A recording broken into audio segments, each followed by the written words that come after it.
Subscribe करने वाले हर बंदे ने लिखा, उनके ख्वाबों से वो चेहरा चला गया। एक बार आजमा कर देख लो। ये कहानी हमें कराची की आयशा ने भेजी है। आइए उन्हीं की जुबानी सुनते हैं एक ऐसी रात की कहानी जो उनकी जिंदगी का सबसे खौफनाक लम्हा बन गई। मेरा नाम आयशा है। मैं कराची के इलाके लियाकताबाद में रहती हूँ और करीबी स्कूल में पढ़ाती हूँ। हर रोज स्कूल से वापसी पर एक पुरानी मिठाई की दुकान के पास से गुजरती थी, नूरानी स्वीट्स। ये दुकान बरसों से बंद थी, पर पिछले महीने अचानक खुल गई। बाहर वही पुराना बोर्ड, वही टूटी लकड़ी की खिड़कियां, लेकिन अंदर नई लाइटें और मिठाइयों से भरी ट्रे। एक दिन दिल किया गुलाब जामुन ले लूं। दुकान के अंदर दाखिल हुई तो अजीब सा सुकून लगा। हल्की खुशबू थी, जैसे अत्तर और बारिश की मिट्टी का मिलाप। काउंटर के पीछे एक बूढ़ा शख्स बैठा था, बाल सफेद, आंखें बहुत तेज, जैसे सीधा अंदर तक झांक रही हूं। मैंने कहा, चाचा आधा किलो दे दीजिए। उसने बिना कुछ कहे गुलाब जामुन तोले, फिर धीरे से बोला, बेटी ये रात में मत खाना, सुबह खाना, तब मजा आएगा। मैं हंस दी। अच्छा चाचा ठीक है। घर आकर मैंने बात भुला दी। अम्मी सो गई, मगर नींद मुझे नहीं आ रही थी। मैंने वही डिब्बा खोला। खुशबू पहले से ज्यादा तेज थी। पहला लुकमा लिया तो मीठा नहीं, नमकीन लगा।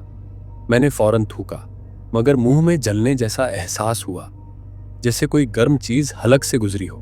पानी पिया, मगर जायका मिट्टी जैसा हो गया था। आईना देखा तो जबान पर हल्की सी काली लकीर बनी थी। उसी वक्त खिड़की के बाहर से किसी के कदमों की आहट आई। हवा रुकी हुई थी, मगर जाली हिल रही थी। मैंने झांक कर देखा, दुकान वाला चाचा नीचे गली में खड़ा था और मेरे घर की तरफ देख रहा था। मैं डर के मारे पीछे हट गई।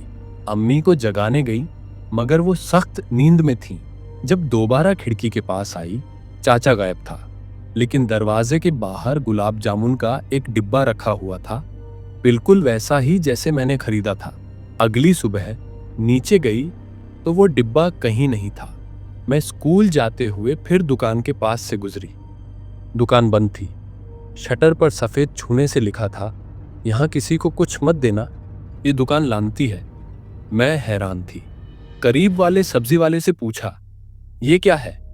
वो चौंक कर बोला, बेटी तुम कल वहां गई थी। नूरानी स्वीट्स वाला तो 3 साल पहले जलकर मर गया था। उसकी दुकान हर साल मुहर्रम से पहले एक रात के लिए खुद ब खुद खुल जाती है। जो वहां से मिठाई लेता है उसके घर 100 गज जरूर होता है। मेरे हाथों से किताबें गिर गईं। मैं सीधी घर पहुंची। अम्मी बेहोश पड़ी थी और उनके तकिए के पास वही डिब्बा रखा था जिस पर चीनी के बजाय राख जमी हुई थी। मैंने चीख कर डिब्बा खोला। अंदर गुलाब जामुन नहीं थे, बल्कि राख में दबी एक उंगली थी, छोटी, झुलस चुकी और नाखून पर लाल रंग का निशान। तब मुझे याद आया, रात को जिस लुकमे में मैंने काटा था उसका साइज बिल्कुल एक उंगली जितना ही था। मैं बेहोश हो गई। जब होश आया, 3 दिन गुजर चुके थे। अम्मी ठीक थीं, मगर वो दिन आज तक हमें मिठाई के करीब नहीं जाने देता, क्योंकि जब भी कोई नूरानी स्वीट्स के करीब से गुजरता है तो एक जलती हुई खुशबू के साथ कोई मध्यम आवाज आती है, बेटी मीठा खाओ ना, अभी ताज़ा बनाया है। दोस्तों, कैसी लगी ये कहानी? अगर पसंद आई हो तो वीडियो को लाइक करें, चैनल को सब्सक्राइब करें और कमेंट में बताएं।